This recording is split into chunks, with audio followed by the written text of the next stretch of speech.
In this video, we will investigate graphs of a function.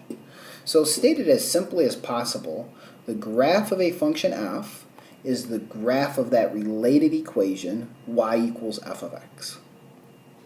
Now, one common question that we might ask is the given graph something that represents the graph of a function? And how we determine this is we look at the vertical line test.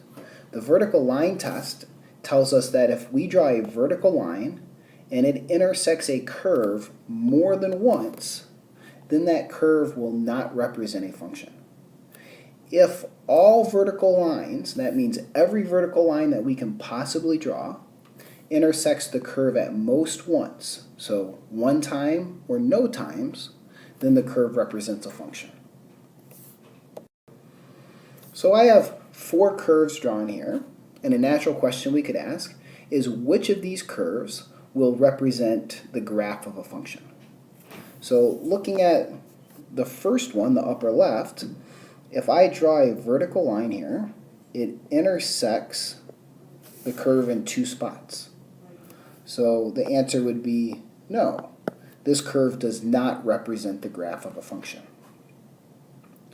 For the second curve, moving one over to the right, no matter what vertical line I draw, I can only intersect this curve in at most one spot.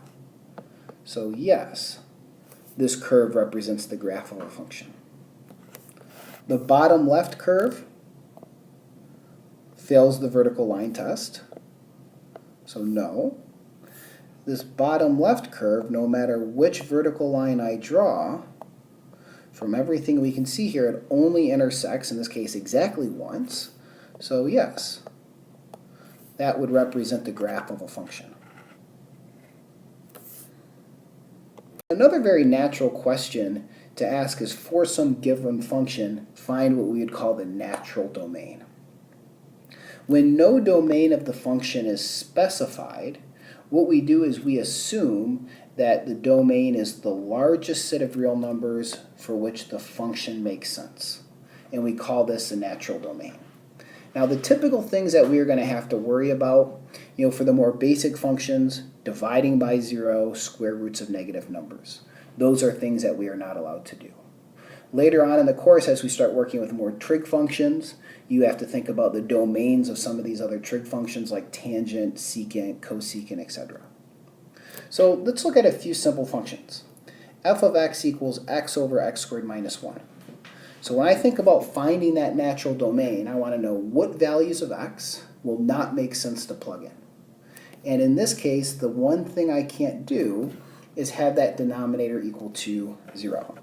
So we need x squared minus 1 to not be equal to 0. And note x squared minus 1 factors nicely. It's a difference of squares. So x plus 1, x minus 1 is 0. And that means x is not equal to minus 1, and x is not equal to 1. Those are the only two values that will make the denominator 0. So our domain in this case, our natural domain, you could say would be all real numbers except for plus or minus 1.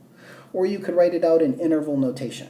So in interval notation, that domain would be minus infinity up to minus 1, union, minus 1 to 1, union, 1 to infinity.